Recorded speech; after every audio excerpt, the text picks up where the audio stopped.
Elige tu propio gobernador, se llama la editorial de hoy, porque ayer se vio muy claro lo que hay en el menú para elegir. Por un lado, con lo que pasó en el Congreso, puntualmente en la comisión donde se tenía que discutir si el gobierno tenía otro triunfo parlamentario, ya van muchos, y que tenía que ver con la posibilidad de sacar un dictamen para suspender las PASO, el único proyecto que al gobierno le interesó tratar durante estas semanas. Y por el otro lado, los ataques sistemáticos, un dictamen que logra, negociando con algunos gobernadores que tuercen los votos de sus diputados que ingresaron al Congreso bajo la fuerza política Unión por la Patria, pero que dejan el bloque para acompañar al gobierno. ¿A cambio de qué? Es la pregunta. Y por el otro lado, un ataque sistemático, no solo de ayer, viene de hace muchos días y puntualmente se aceleró el lunes cuando el gobierno decidió salir entero. El presidente, la ministra de Seguridad Patricia Bullrich, el ministro de Defensa, el jefe de gabinete, Sturzenegger, todo un gobierno que sale a atacar a través de su sistema de medios y de su sistema de redes, que replica lo que dicen esos medios, al gobernador de la provincia de Buenos Aires, Axel Kicillof. Con una diferencia, vos podés elegir un gobernador que le da triunfos al gobierno a cambio de un pica-pica bajada a cordón, porque eso es lo que les da el gobierno finalmente a los gobernadores que los acompañan. Migajas.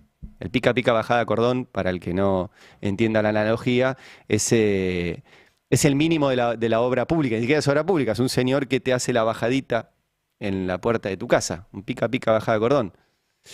O un gobernador que no negocia con este gobierno y sufre las consecuencias. Ahora les voy a mostrar los gráficos donde se ve cómo es la provincia a la cual el gobierno nacional no solo le ha transferido menos plata, sino que le ha retaseado un montón de fondos que le corresponden no de forma discrecional, sino que le corresponden por ley.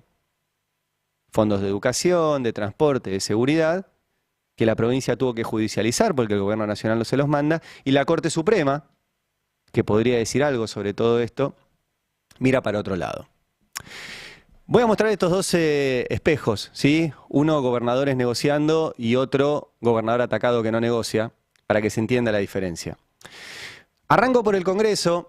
En el Congreso, repito, se discutía un tema que tal vez no, no me parece tan relevante en este momento. Yo tengo una posición respecto de las PASO, que creo que son un mecanismo interesante para la democratización interna en el armado de listas para elecciones legislativas, como es este año, ¿sí? Porque permite que cuando hay en un partido político distintas listas internas, cada uno presente su lista, van a una PASO y después la lista final se arma proporcionalmente respecto de cómo salió dentro de la PASO en cada partido político. No creo que sea una herramienta útil en términos de figuras presidenciales, ¿sí? Eso sí, creo que es nocivo para el desarrollo electoral. Este es un año de elecciones legislativas.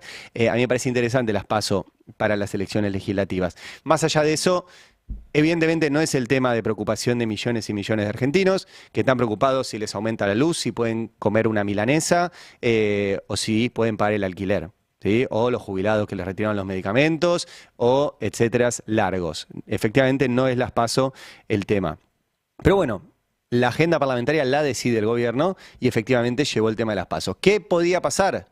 Bueno, que el gobierno finalmente tuviera una derrota parlamentaria, que en términos políticos es importante, en términos políticos y simbólicos.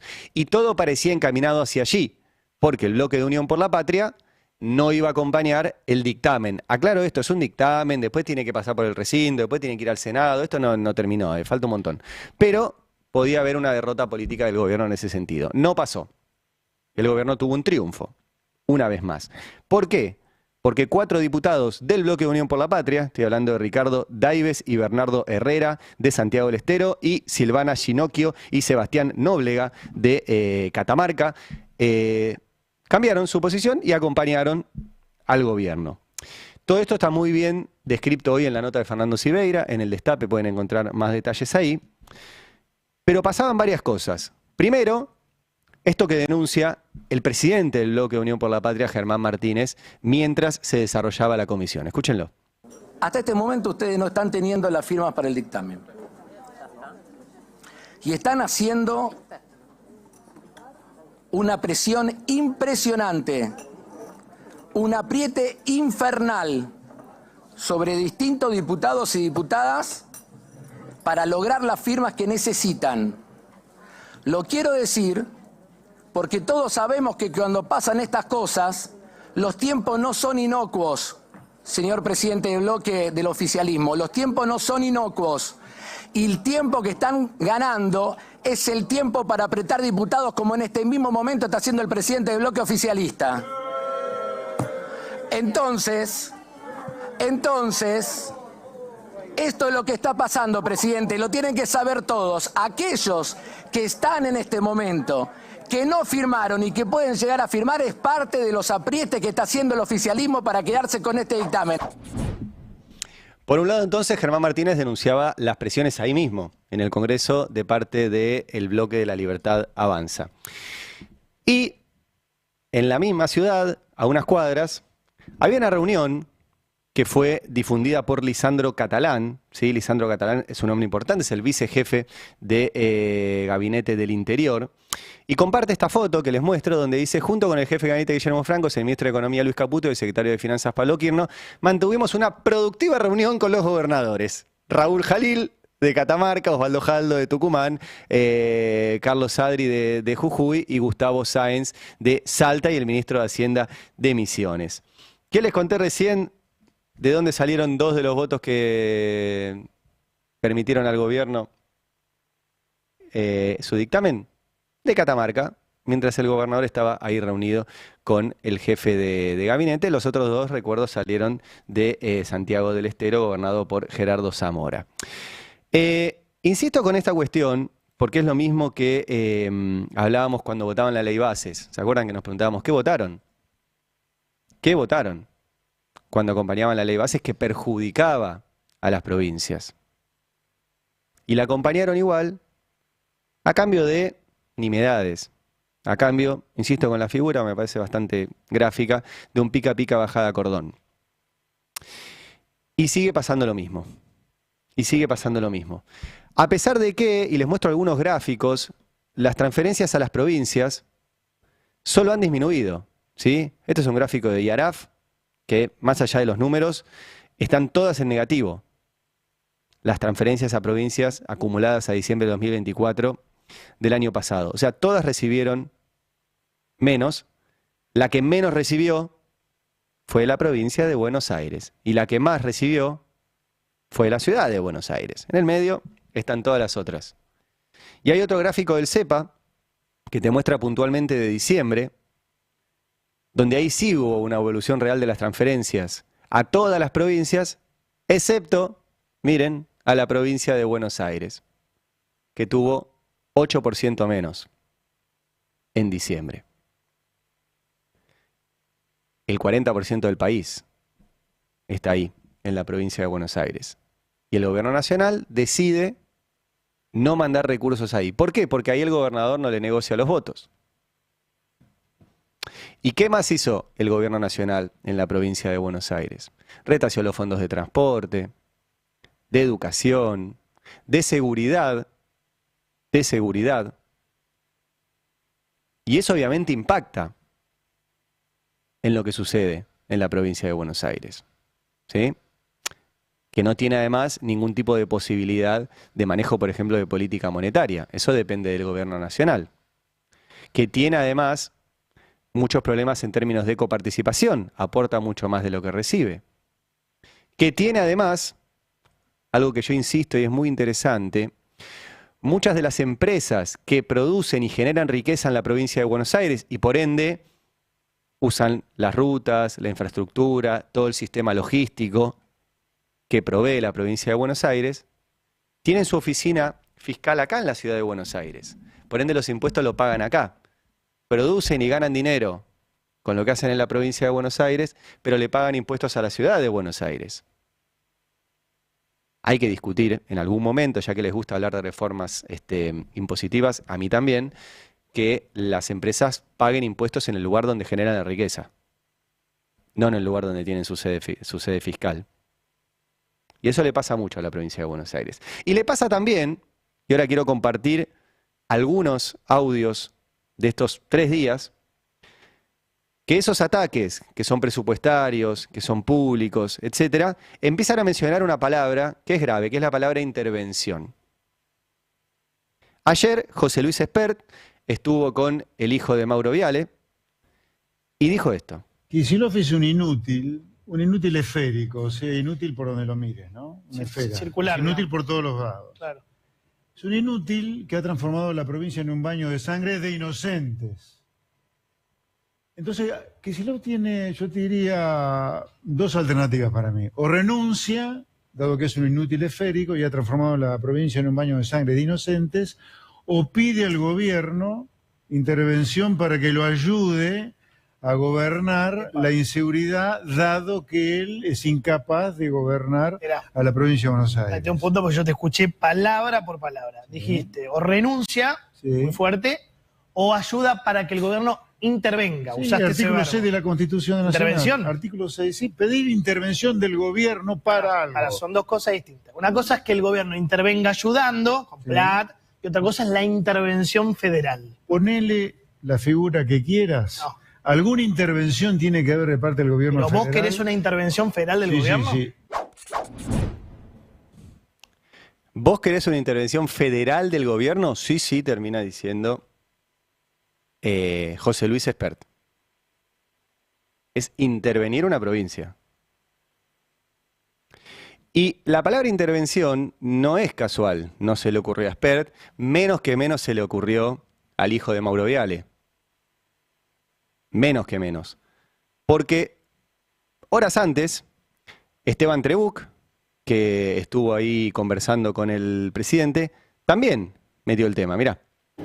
Esto es muy personal, creo que la principal preocupación hoy en Argentina, esto es muy personal, me puedo confundir, es la inseguridad.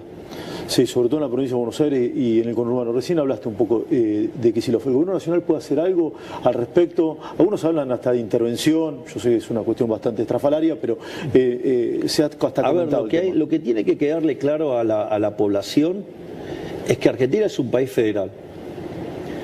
O sea, entonces la seguridad es una responsabilidad que tiene el gobierno de la provincia de Buenos Aires, en la provincia de Buenos Aires. No hay duda, es así. Entonces, ahora, yo avisé, Kicillof es un inútil, o sea, lo cual lo prueba sistemáticamente, o sea, se empecina en darme la razón.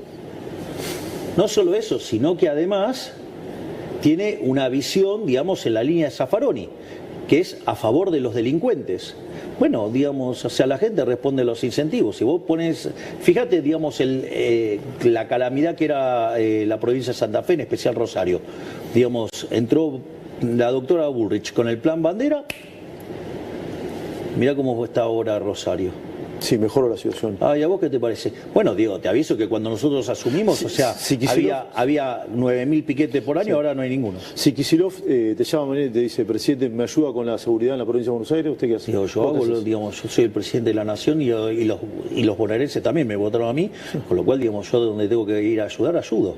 El problema es que, digamos, si él no quiere que lo ayude, digamos, el problema es que él es parte del problema, no de la solución. Cristina también. Él es parte del problema, no de la solución. Y Trebuch, voy a aclarar algo. Ayer estaba muy contento Trebuch por la, dice él, entrevista que le hizo al presidente. Periodismo y comunicación institucional son 2 cosas distintas. Son 2 trabajos separados. ¿Sí? El periodismo pregunta lo que no quiere que ser preguntado el entrevistado y publica lo que no quiere que se publique. La comunicación institucional presenta. Simplemente pregunta lo que está acordado con el entrevistado. Son 2 trabajos distintos. Lo que hubo en la charla entre Trebuch y Milei fue un acto de comunicación institucional muy bien logrado. Una pieza de comunicación institucional para aquellos que estudien comunicación institucional. Para aquellos que estudien periodismo es exactamente lo contrario. Digo esto porque no se le ocurre a Trebuch la palabra intervención, como no se le ocurre al hijo de Mauro Viale la palabra intervención. Hay una decisión de empezar a meter esa palabra cuando se habla de la provincia de Buenos Aires. Y te lo visten de lo que sucedió en Moreno, del asesinato de este joven repartidor en la localidad de Moreno. Ayer lo escuchaba a Diego Genud y lo escribió también en los últimos días sobre la cantidad de asesinatos que hubo en Moreno, sobre el contexto de todo esto, sobre que la mayoría de los asesinatos no tienen que ver con lo que sucedió a este chico, con un hecho de inseguridad, sino que tienen que ver con el combo explosivo que está generando la política económica de Javier Milei. Y además, las estadísticas de la provincia de Buenos Aires que produce Julio Contegrán, que es el procurador de la provincia de Buenos Aires designado por María Eugenia Vidal y hombre de Mauricio Macri, digo, para que tengan en claro de dónde sale esa estadística, te dice que sistemáticamente descienden los homicidios en la provincia de Buenos Aires y que además son mucho más bajos que un montón de lugares que les gusta mirar, como Uruguay, como Chile, etc. Mucho más bajos. Pero, siguiendo con esta línea, Trebuch primero hace la charla de comunicación institucional con el presidente en su primer programa, y en su segundo programa, ¿qué hace? Esa excusa que según él está justificada para una intervención de la provincia de Buenos Aires, va a la localidad de Moreno y hace un programa. Y lo publicita así, mirá. Comando de patrulla de Moreno, una de las tierras más inseguras del conurbano bonaerense. Así están algunos de los patrulleros de la policía muy bien equipada de Kicillof. En un ratito te mostramos absolutamente todo.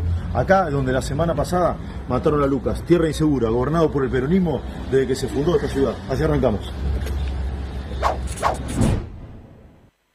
Se nota mucho, amigos. Se nota mucho. Y repito, es una excelente pieza de comunicación institucional del gobierno, ¿eh? Lo de Trebuch, Majul, el hijo de Mauro Viale, toda esa bandurria. Muy buena comunicación institucional. No es periodismo. No es periodismo. Y los ataques son sistemáticos. Voy a mostrar un último, porque ayer hubo una respuesta de parte de la provincia de Buenos Aires. Uno también de la entrevista, yo también, de la pieza de comunicación institucional de Milei con Trebuch, cuando hablaba de los centros médicos de la provincia de Buenos Aires. Mirá. Digamos, ¿vos sabías que, por ejemplo, la provincia de Buenos Aires tiene 240 centros de hormonización? ¿A vos qué te parece? No, a mí me parece un horror. Desde mi punto de vista, que le amputen los genitales a una criatura, digo, mientras que le llenan la cabeza, que es otra cosa distinta a lo que dice su biología, bueno, digo, eso de separar el género de la biología, digo, no es gratis. Si vos a esa criatura, digamos, le amputás el pene, digo, va a generarle un montón de problemas. Primero, porque es irreversible. Segundo, no solo que es irreversible, va a tener que vivir todo el tiempo hormonizado, digamos, para poder vivir. Lo mismo si, digamos, o sea, fueran contra el aparato reproductivo femenino. Es decir, entonces, digo, vos ahí tenés un problema. Y le contestó el ministro de Salud bonaerense, Nicolás Kreplak. Bueno, hay 142 consultorios con equipos especializados para atender a la población con diversidad LGTBI, digamos, ¿no? En algunos de ellos se trabaja con adolescentes que tengan también, que necesiten un acompañamiento en salud mental. En general, la hormonización no se hace en menores, lo que se hace en algunos casos es retrasar el inicio del desarrollo puberal cuando hay una disidencia entre género autopercibido y género biológico, pero de ninguna manera y nunca se hacen cirugías de reasignación de género en personas menores. Eso no está contemplado por la ley y no se hace. O sea que el presidente dijo una mentira total. Dijo que les amputaban los penes a los niños. Y eso es para siempre. Dijo el presidente. Bueno, elige tu propio gobernador. Por eso quería hacer el editorial sobre esto. Porque ayer, una vez más, se vio en qué espejo te querés reflejar. En el espejo de gobernadores que entregan un pica-pica bajada a cordón a cambio de votos para darle triunfos parlamentarios al gobierno. O en el espejo de un gobernador que efectivamente el gobierno de Javier Milei lo ubica con posibilidades electorales, por eso lo ataca, y que no negocia a pesar de que tiene ya varias causas en la Corte Suprema, retaseo de fondos, ataques y todo un sistema de medios puesto en función de la comunicación institucional del gobierno para pegarle. Elige tu propio gobernador.